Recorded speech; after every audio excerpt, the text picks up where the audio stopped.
everyone, thanks for tuning in. Welcome to my brand new true crime podcast, No Comment.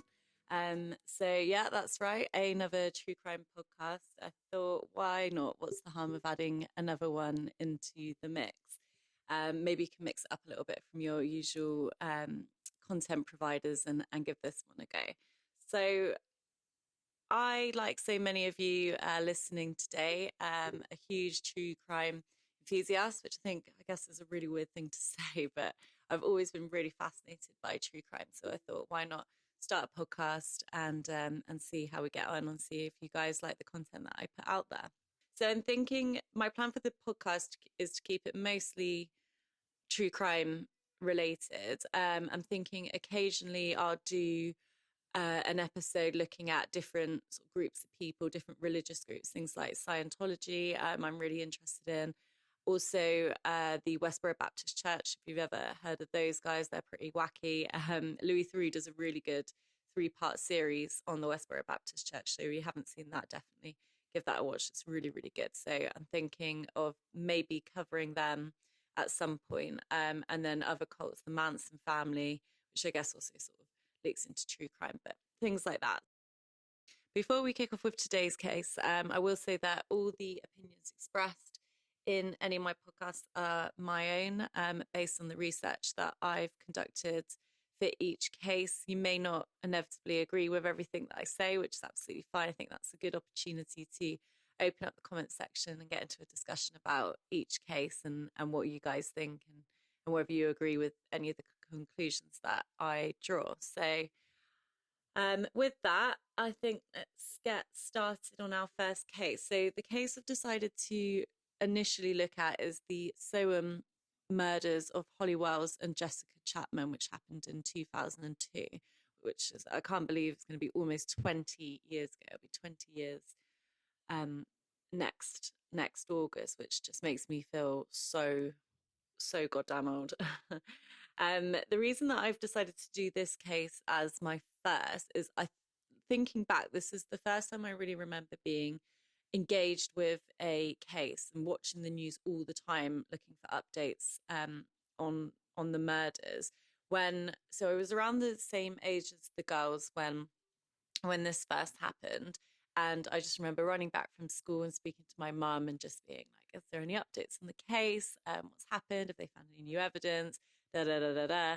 And so I was really super engaged in following this case when it was happening.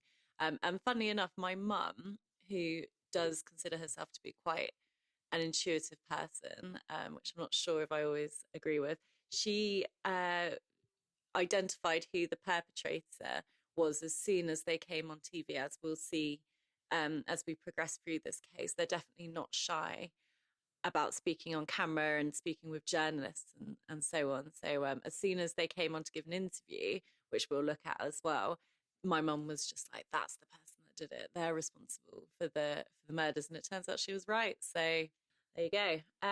So I've done quite a bit of research on this case. So I think it's best to release it in 2 parts. I'm going to do the first part, obviously, today. And then next week, I'm going to release part 2, which I'll talk about more towards the end of this podcast.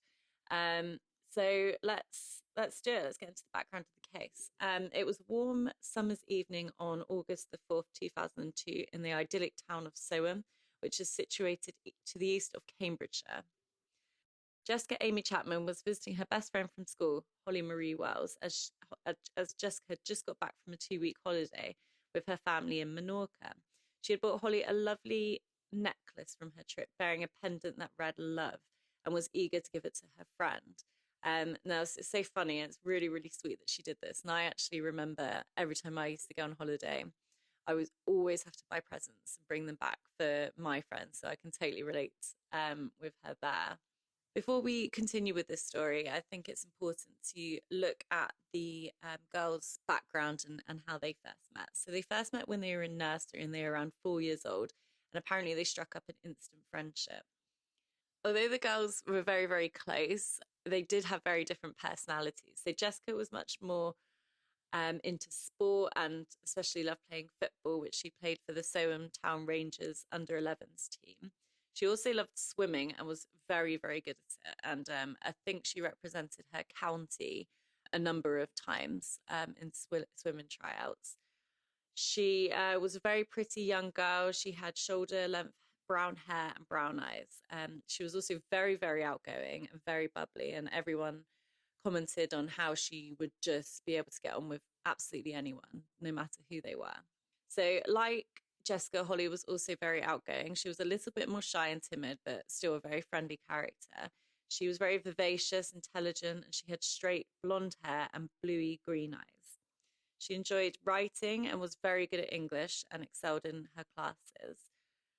She also enjoyed music and played the cornet, which I really don't have a clue what it is. I think it's like a small horn type instrument, but she was good at it, whatever it is. So like Jessica, she was also a very accomplished swimmer. And that's a really, really important point that you need to remember, as we're going to be revisiting that later on in this case. So both girls were commented to be very mature for their age, very, very responsible and very respectful to their parents. So they would never let their parents down. If they were running late and they were going to be home late, they would always call to tell their parents where they were and what time they would be back. So when Jessica arrived at Holly's house that day on the August the 4th, she found that their other friend, Natalie Parr, who they also knew from school, had a sleepover at Holly's house the night before. And so the three girls hung out all day listening to music, playing different games, playing on the computer, and just chatting the day away and having a great time. Later that afternoon, Natalie left the two girls, Holly and Jessica. Both the girls were in great spirits that day. As I said, Jessica had been on holiday for the last 2 weeks, so they were really eager to catch up with each other, see what had been happening around Soham. And Jessica filled Holly in about her holiday, and they were just so happy to see each other. So that day as well, Holly's parents, Kevin Wells and Nicola Wells, were hosting a barbecue for their friends, Rob and Trudy Wright. So the Wells were actually extremely social and outgoing couple, and often held events such as that at their home. So the house was pretty energetic and lively that day, lots and lots going on. Holly's older brother, Oliver, who was 12 at the time, also had a friend over, and he was playing with him in his room. So there were people everywhere. The house was lively and full of life, and just everyone was having a great time. Shortly after 5 p.m., the girls went downstairs to speak with Holly's parents and their guests. They had decided to wear their matching number 7 Manchester United tops, as they enjoyed coordinating outfits and were both huge Man U supporters. In particular, they loved David Beckham, and at that time, that was Beckham's shirt, and he was the captain of Man U football team. When they went down the stairs, Nicola gushed as the girls came into sight and was just thought they looked so, so cute in their matching shirts, and begged them for a picture. The girls, wanting to capture this moment, were very keen to get their picture taken. And so Nicola asked the girls to go underneath their clock in the hallway, and they took a picture. The time was 4 minutes past 5. Realizing that they were much happier upstairs with their own company, instead of hanging around with a bunch of adults, which, let's face it, when you're 10 years old, you really don't want to do, the girls decided to return upstairs and continue playing on the computer. So subsequently, and during the investigation, it showed on the Wells's telephone bill that the internet was live from 11 past 5 to 32 minutes past 5 that evening. And I think back in those days, it used to come up on your telephone bill to show when you'd log on to the internet, when you'd logged off to the internet, because it was a sort of dial-up system. I'm not sure if you remember those horrific noises. But so they were able to see exactly when the girls were online and when they logged off. So the girls were quickly becoming bored of just being stuck in the house, and they decided to venture out and enjoy the last few hours of daylight that day. Importantly, though, neither of the girls had spoken to Holly's parents to tell them that they were going out, and they just left the house, which wasn't really a particularly big deal. And it's not, because they were just going around the corner, it's not as if they had to sort of, announce or get permission or anything like that. But they would usually just let their parents know. But I think that day, because they were so excited to see each other, it probably just slipped their mind. So the girls go inside the sports centre, and they purchase some sweets, and they are caught on the Sports Centre CCTV cameras leaving the premises at around 17 minutes past 6. And then they head off from the Sports Centre towards the direction of Soham Village College, which is the town's secondary school. They make their way across the schoolyard and towards the home of the college's caretaker, who is Ian Huntley. And he lives in a small house, which is just on the edge of the school premises with his fiancée, Maxine Carr. The time now is approximately 30 minutes past 6. So back at Holly's house, the barbecue is starting to wind down. In true English style, it had rained intermittently all evening, but that didn't do anything to dampen the party spirits. So Nicola was just saying goodbye to her guests and called up the stairs for the girls to come down and say goodbye as well. So she calls up the stairs, but there's no response, which is quite unusual for the girls. As I said, they were both really respectful and would do anything for their parents. So Nicola goes up and walks into Holly's room, and it's empty. She goes over to Oliver's room and asks if he's seen the girls, and he says, no, I haven't seen the girls for a few hours. So at this point, she's trying to keep calm, but obviously there's that sense of panic that's starting to creep in, because she can't find the girls and she doesn't know where they are. So she looks at the front of the house and calls for the girls, but there's nothing, no response. She returns to the house and speaks to her husband, Kevin, and explains that she can't see the girls and she doesn't know where they are. Kevin joins his wife and they repeat the search that Nicola's essentially just done, looking outside the house, calling for their names, looking in the back garden, even though obviously they've been there most of the afternoon because of the barbecue. Looking around the house, they're just nowhere to be seen. They can't find the girls. So they think, okay, this is a little bit concerning, but Holly's curfew wasn't until 8:30. So they thought, we'll wait until we get to that point and hopefully she'll be home and there'll be nothing to worry about. 8:30 comes and goes and there's no sign of either girl. At 8:45 p.m, Nicola makes the very difficult call to Jessica's mother, who is Sharon Chapman, to find out whether the girls have gone to Jessica's house. Now, the reason I say that that's a difficult call to make is obviously she doesn't know if the girls are there. And if they're not, she knows that she's going to be really worrying Jessica's mother. And also the girls are at her house, so she obviously feels responsible for them. And at the moment, she doesn't know where they are. So she calls up Jessica's mother, Sharon. Sharon answers the phone and she explains what's happened. And unfortunately, Sharon says, no, the girls aren't here either. And then she obviously starts to panic slightly. She tells Nicola that she's going to give Jessica a call because Jessica's got her own mobile phone. And I don't know whether Holly has, and I haven't seen anything to say that she has had a mobile. So maybe she didn't, but I would have thought that both girls did have phones. Obviously, in those days, we're talking almost 20 years ago now, there wasn't the same fear of giving children phones that there is today, in that you couldn't go on the internet. All you could basically do was text and ring people. And that was essentially it. They weren't sort of, as dangerous as they are today with people going on social media and it being much harder to regulate what kids are looking at. So Sharon comes off the phone and she tries to call Jessica's mobile, but it goes straight to voicemail. So now she's really, really worried because that never, ever happens. She always makes sure that Jessica's mobile is charged up and Jessica never turns it off if she's outside the house and away from her parents. And obviously, back in those days, the batteries on phones would just last for ages, weeks and weeks. You couldn't do anything on them. So that was the best thing about them, is that the battery lasted for so long. Everything else was terrible. So at this point, both sets of parents are extremely worried and they decide to go out and look for their daughters. So Kevin, who's had a few beers at the barbecue, was over the legal limit and he takes off on a push bike with his son Oliver to search Soham for the girls and speak to people and see if anyone's seen them. And the Chapmans, so Sharon, Jessica's mother, and Leslie as Jessica's father, they take off in separate cars and go in different directions to search Soham to see if anyone's seen their daughters. At 10 p.m, no sight of either girl, and no one has heard from them. Both sets of parents had spoken to various people in Soham when they were conducting the search, but no one had seen their daughters. So now they were extremely worried and agreed that it was time to call the police. The police immediately respond.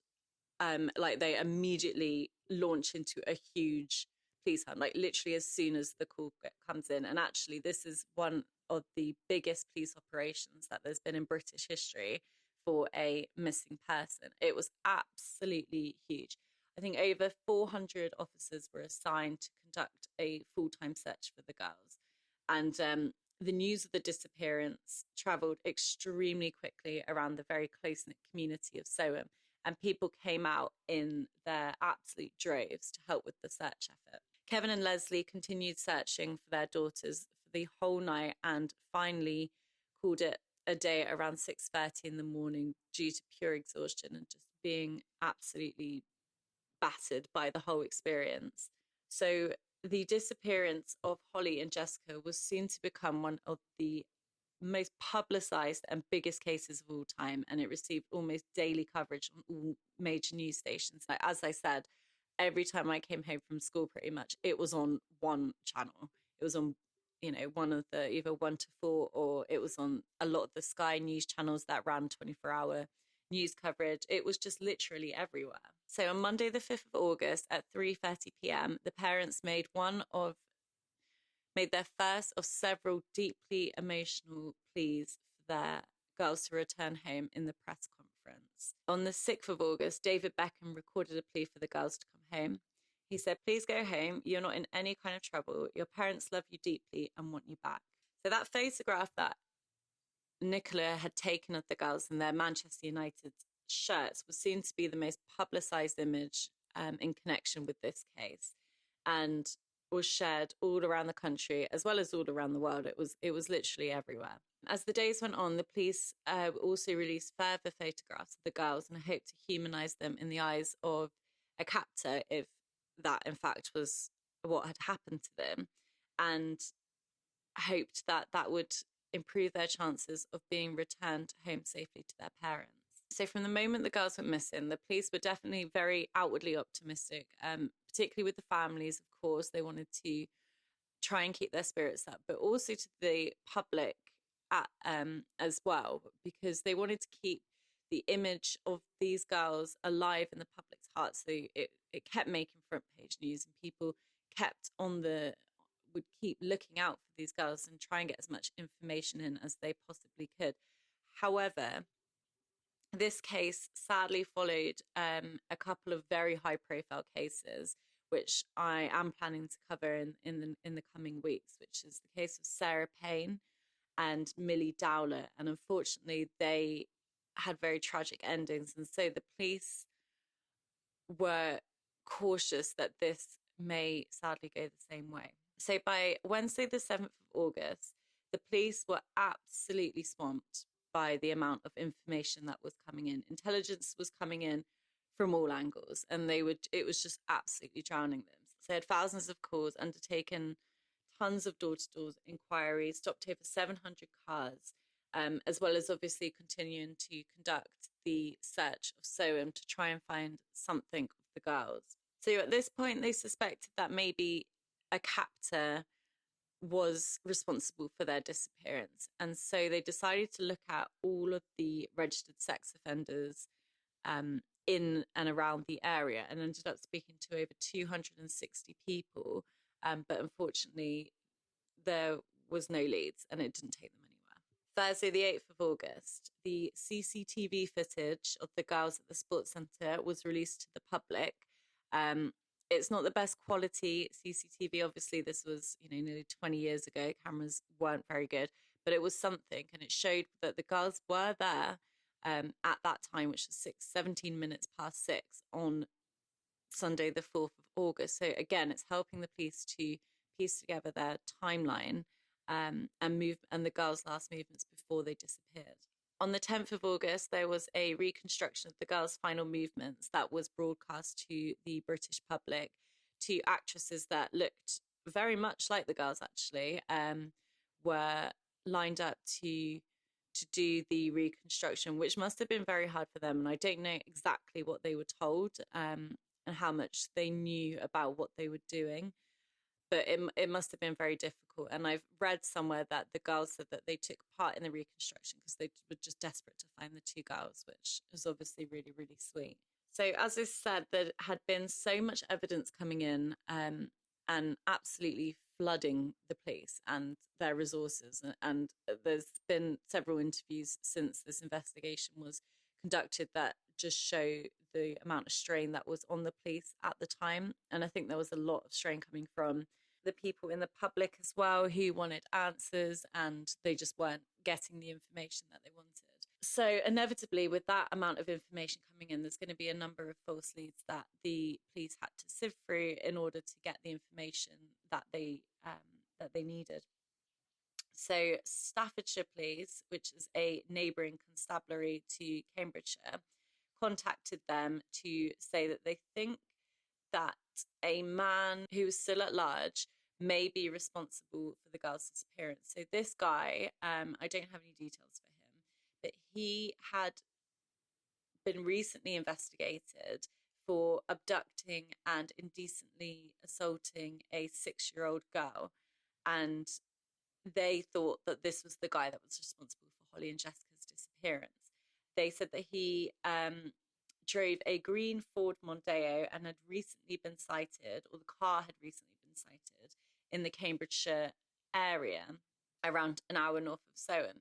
So the police had to investigate this. This could have been a very promising lead, but unfortunately, it didn't go anywhere.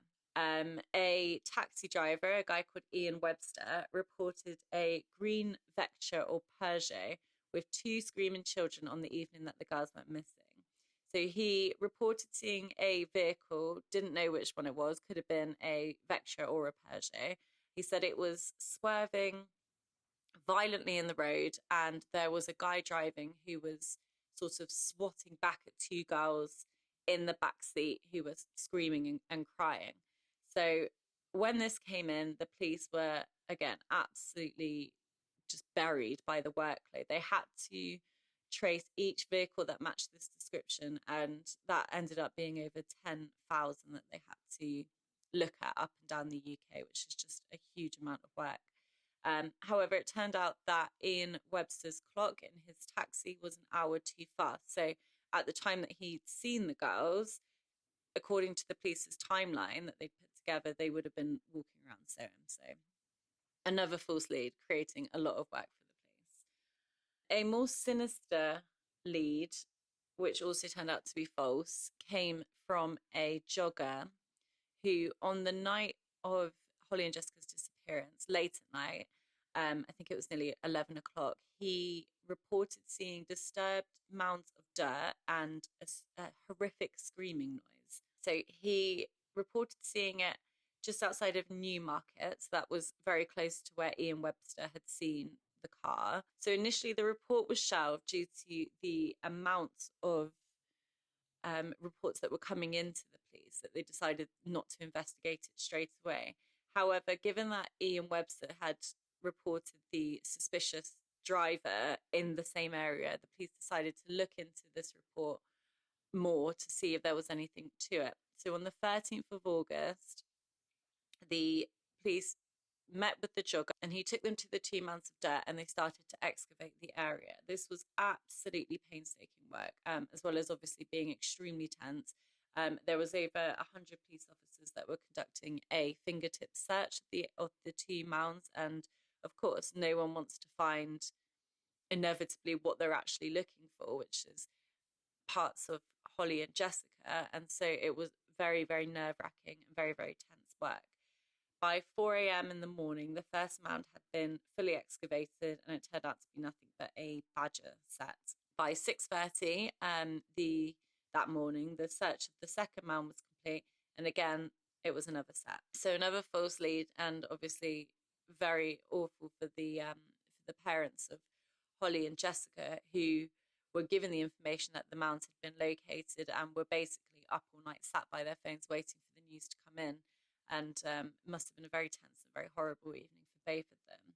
The police said that it was likely that the screams that the jogger heard were just badgers going at it, fighting, or the other thing.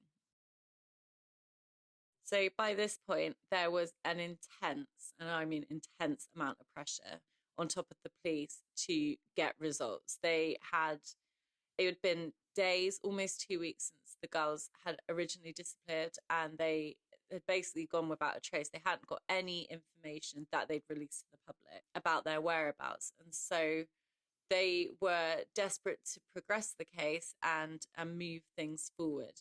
Due to the lack of forensic evidence or any other evidence coming in, they were extremely reliant on witness evidence. And of course, that had led to the false leads that we've just looked at. But also, that was the only way that they were going to move things forward. So they continued to appeal for witnesses to come forward and give accounts if they'd had any interaction with the girls. And one such witness was Ian Huntley, who, as I mentioned earlier on in this podcast, was the caretaker at Soham Village College. So Huntley comes forward on the 5th of August and reports sighting the girls on the evening that they went missing. He says that they came to his house and they wanted to see whether his fiancée, Maxine Carr, was okay, because she'd recently found out that she wasn't going to be kept on at their school, the girls' school, and they went to a school called St. Andrew's Primary School. She wasn't going to be kept on as a permanent member of staff. So after the school holidays, her contract had been terminated and she wouldn't be coming back after the school holidays. Huntley said that the girls came to his door, basically said that they were very sorry that Miss Carr hadn't got the job, and then they headed off towards the town centre, live and well, and, as he said, in good spirits. So let's just take a pause there from our timeline. And I think before we go any further, we need to have a look at the background of Maxine Carr and Ian Huntley. Ian Kevin Huntley was born on the 31st of January 1974 at Grimsby Maternity Hospital. So really lovely sounding place, Grimsby. I've never been there personally. I'm sure it's lovely, and apologies to any listeners that are from Grimsby. It's just a really horrible name of a place. I just don't understand why you would call somewhere Grimsby, but I'm sure it's lovely. So Ian Huntley was born to his mother, Linda, and his father, Kevin. Kevin worked as a gas fitter and he earned very little money, and say that the family had to lodge with Linda's parents in order to save money so they could eventually move out and get their own house.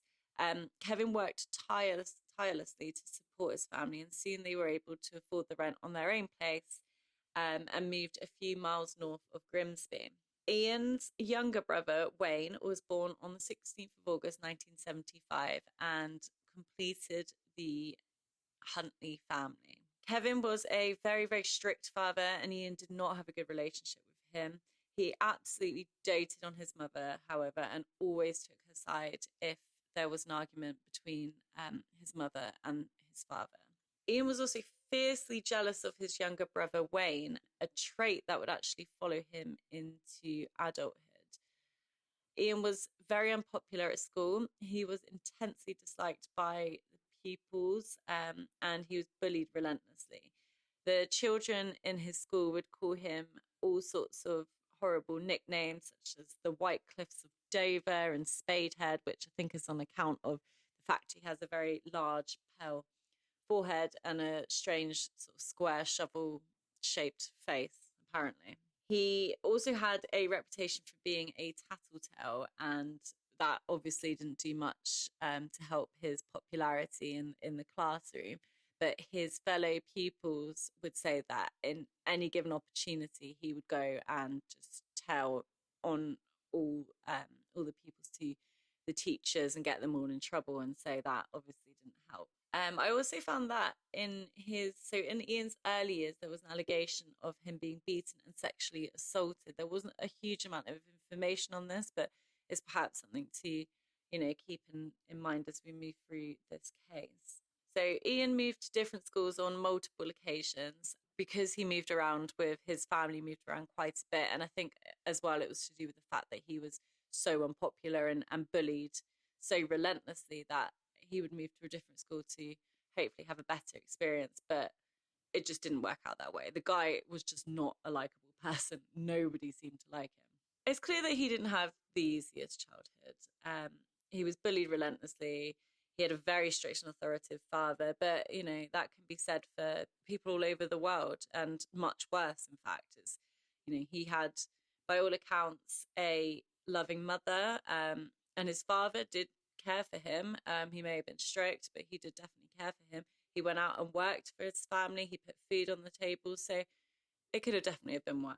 It's reported that at one stage, the bullying and physical abuse encountered by Huntley was so bad that he attempted to commit suicide by taking a whole pack of paracetamol painkillers.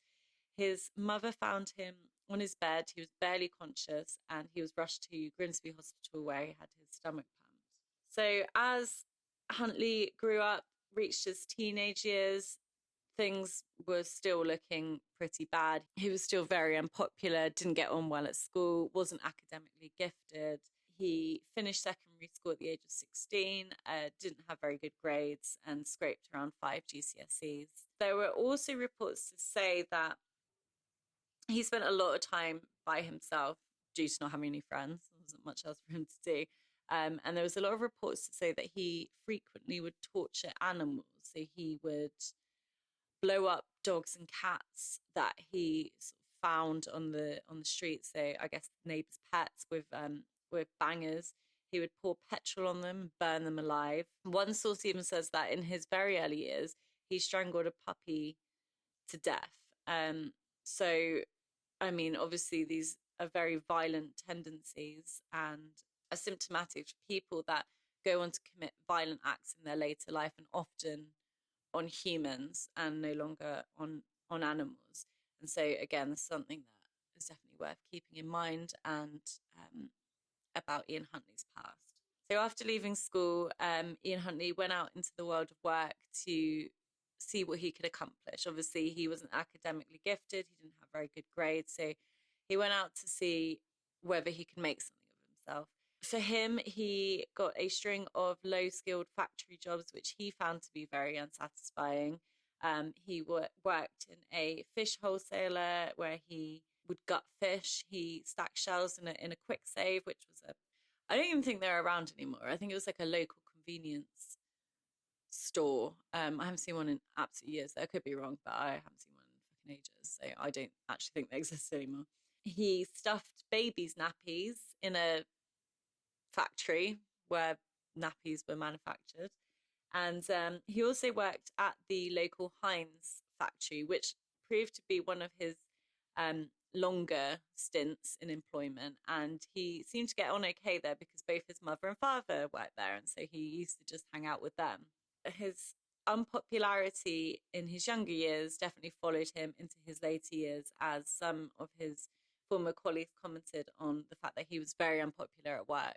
And so when he started at the Heinz factory, he just used to hang out with his mum and dad the whole time and didn't really speak to anyone else. So when he wasn't working, Ian would frequently go out to the Grimsby local pubs, trying to chat up and pick up women. So during his school years, whilst he was generally quite unpopular with the girls, he was unpopular with everyone.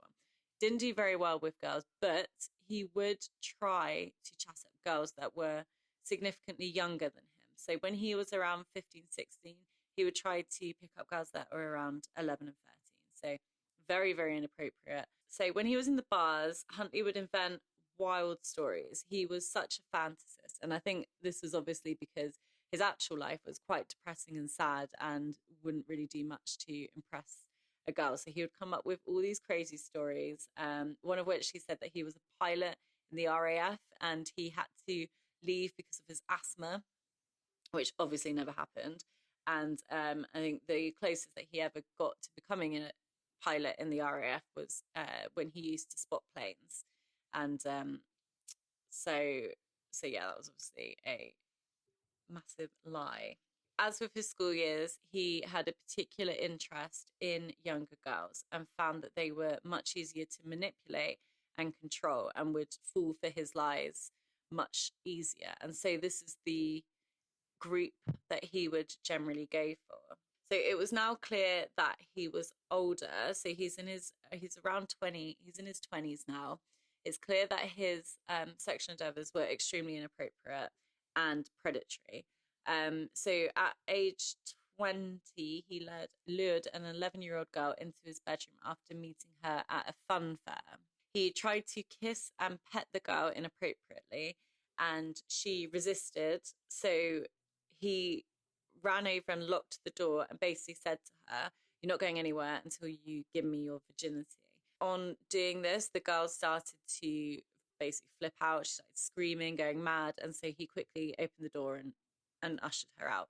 And he didn't want his neighbours to overhear what was going on, obviously. So thankfully, the girl got away safely. But unfortunately, that wasn't the case for everyone that came into contact with Huntley. In May 1996, he was accused of abusing a 13-year-old girl.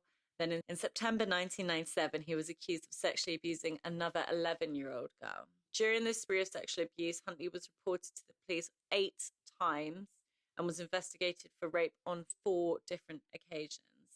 He was never charged due to the lack of evidence.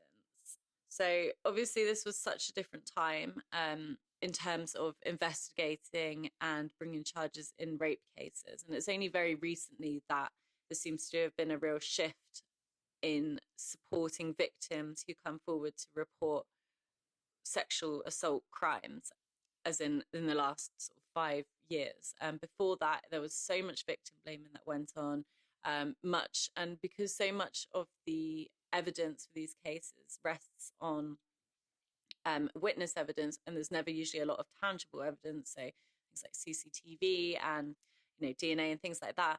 It's very much their word against the perpetrator's word, and it used to always fall very disproportionately in favour for the perpetrator, who'd often get away with these sorts of crimes. And this was absolutely what helped Ian Huntley get through all those years without having a single charge seen through against him. So in 1994, aged 20, Huntley met Claire Evans at the Heinz factory where they both worked. So within only days of meeting her, Huntley had decided to propose, and in a decision that she would definitely come to regret years later, Claire said yes. As soon as they were married, Huntley became extremely abusive towards Claire on both a physical and mental level. He abused her on a daily basis and would fly into absolute rages over the smallest issues. Claire was often seen covered head to toe in bruises. So just 2 weeks into their marriage, Claire decided she just couldn't put up with the abuse anymore and left Huntley. So in reaction to this news, when she told Huntley that she was going to leave him, he decided to stage a fit and started convulsing on the floor and foaming at the mouth. Obviously, she was extremely worried about his welfare, and so she called an ambulance. When they came and assessed him, they found that there was absolutely nothing wrong with him and that he'd basically just been putting it on. So this routine is something that he would rely on later down the line, and something that we'll see later on in this case, to get him out of situations that he isn't comfortable with. So during their very, very, very short marriage, Claire would often turn to Ian's younger brother, Wayne, for comfort and support. And so following the end of their marriage, and it was likely this was going on during their marriage, Wayne and Claire began an intimate relationship with each other. The news of this completely destroyed Huntley, who was wildly jealous of his brother anyway, and the fact that his brother had taken Claire, in his eyes, from him. And it wasn't even that he even wanted to be with her. I don't think he was particularly bothered that the marriage had come to an end, but he just did not want Wayne to be with her, and he didn't want it to seem that she'd left him for Wayne, and so that's what people would be thinking in their local area. And so Wayne and Claire started a relationship, but Huntley wanted to stop this at every given opportunity, and it was actually years and years later that Huntley would agree to signing the divorce papers, and so they can get married for many, many years.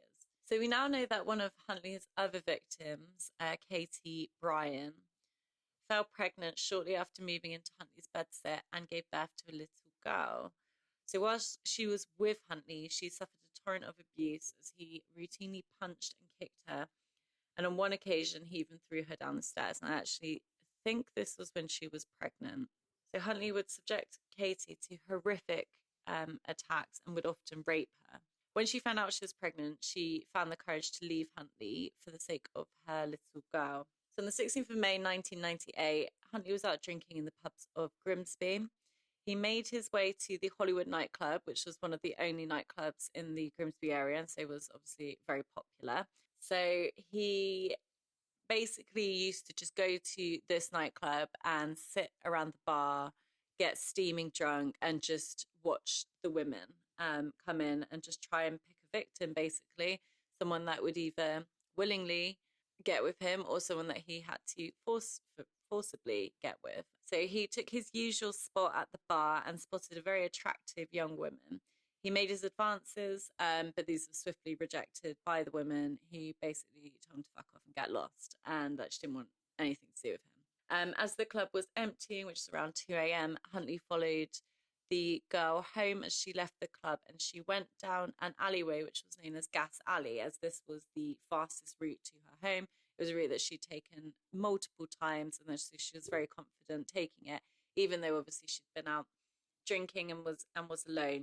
She wasn't sort of scared about going this way. So as she made her way down the alley, very close to her home, Huntley pounced on her from behind, grabbed her by the throat, and threatened to beat her up if she made any noise. He proceeded to violently rape this poor woman with his hand over her throat. When he'd finished the attack, he basically just tried to have a normal conversation with her, as if what just happened was completely sort of consensual, and just, it tried to have like a nice after sex intimate conversation with her, so which is just crazy. And I think it just shows his mindset. He just wasn't living in reality. He was living in his own version of reality. So she, seeing a opportunity to flee when he was trying to speak with her, runs off and runs home. She immediately reports the attack to the police, and the next day it was on the front of the local paper. So Huntley actually hands himself in when he sees that that the media has got hold of this, and that it's in the local paper, because he thinks he's going to get found out anyway. So he hands himself in. But despite this, and despite his confession, the police decided to drop the case due to lack of evidence. So I'm really not clear as to why that happened. I mean, he's confessed to the crime. I don't understand how there is a lack of evidence and there isn't too much information about it, but basically he's got away with it again. So whilst he was on remand, Huntley claimed that he was on the verge of a nervous breakdown. He was struggling to speak. He was hysterically crying and dribbling everywhere. However, as soon as he found out that the charges were dropped, he seemed to make a sudden and instant recovery. So although he was never convicted, the word of the rape charge spread very quickly around Grimsby. Grimsby, I've read, is quite a small community, and so everyone found out about it. He lost his job, he lost his home, his limited friendship group wouldn't speak to him. And so things really weren't looking very good for Huntley, as he soon became the town pariah. Then one fateful night, by complete chance, he was to meet his future fiancée and, as it turns out, partner in crime in none other than the Hollywood nightclub, the same place that he'd literally just preyed on that poor girl and had just been charged for her rape. So Maxine Ann Capp was born on the 16th of February 1977, also in Grimsby Maternity Hospital, to parents Alfred and Shirley Capp. She later changed her name to Carr, apparently because she absolutely hated her father and she didn't want his name anymore. And so she dropped Capp and started using the name Carr. Her father apparently left when she was around 2 years old and had very little involvement in their lives. So Carr was a very, very insecure, very self-conscious person in her early years. She absolutely hated her appearance. In her teenage years, she would go on huge eating binges in an attempt to make herself feel better, later forcing herself to vomit. So initially she developed severe bulimia, and that turned into anorexia slightly later down the line. At school, Carr was not academic and struggled through her GCSEs. However, she did manage to secure good grades in English and food tech. Carr desperately wanted to become a teacher. She went on to study at Grimsby College and completed a diploma in general care. She left college at age 19 and started work as a junior care assistant in a local care home for the elderly. However, she got paid absolutely nothing, especially back then. I think it was just, you get absolutely nothing for care jobs. And so she found that really demoralizing. And she also didn't think it was in any way helping her towards her dream job, which was to become a teacher. So she decided to quit and started working in a nearby fish plant. So her former work colleagues would comment on the fact that she would just keep herself to herself.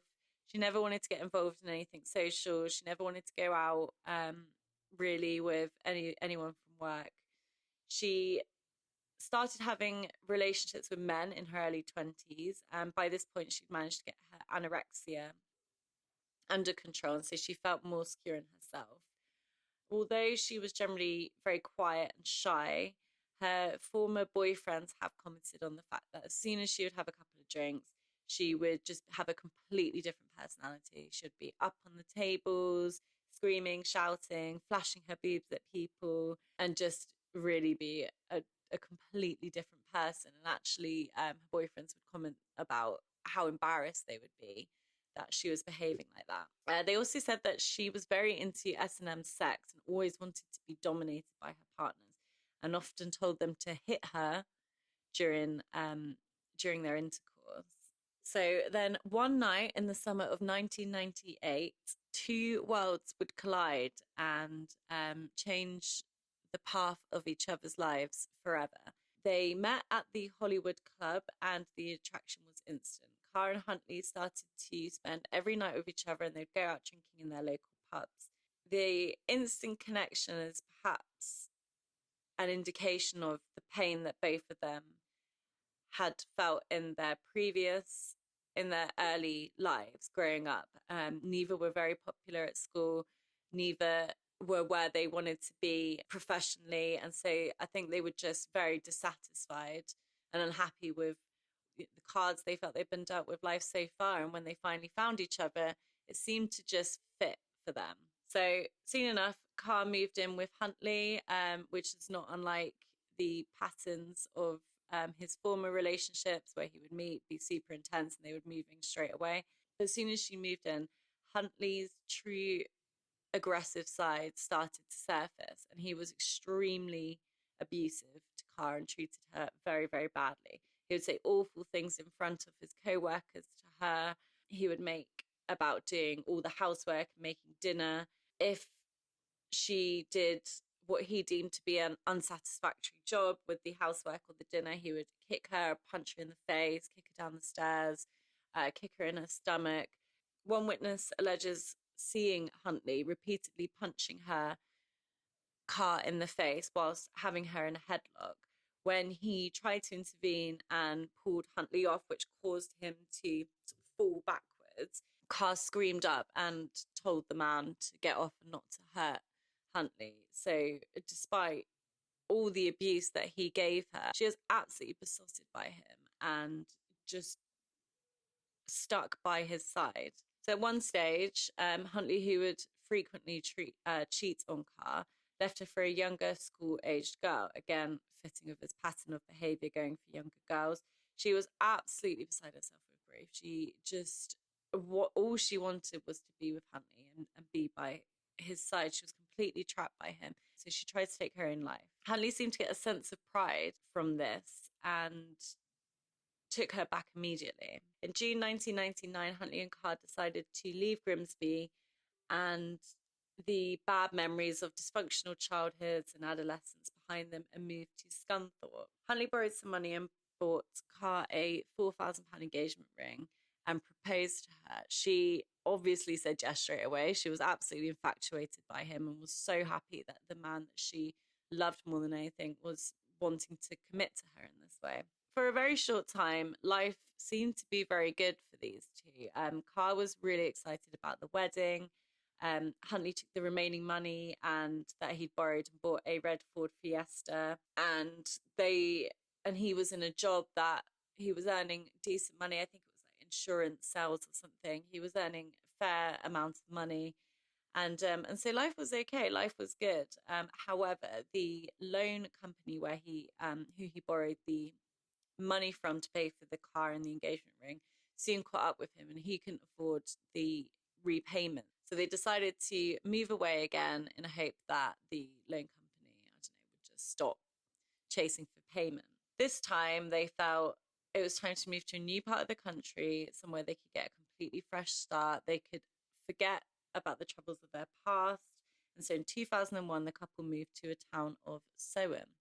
Huntley's father, Kevin, had helped him secure a job at the local secondary school, and Car was able to secure her dream job finally of becoming a teaching assistant at the primary school, St. Andrews. She was super, super excited about starting here. It was the first time that she'd been in a teaching role, and so things were looking good for the couple again. Things were looking really, really good. So by the summer of 2002, the couple had integrated really well with the tight-knit community of Soham.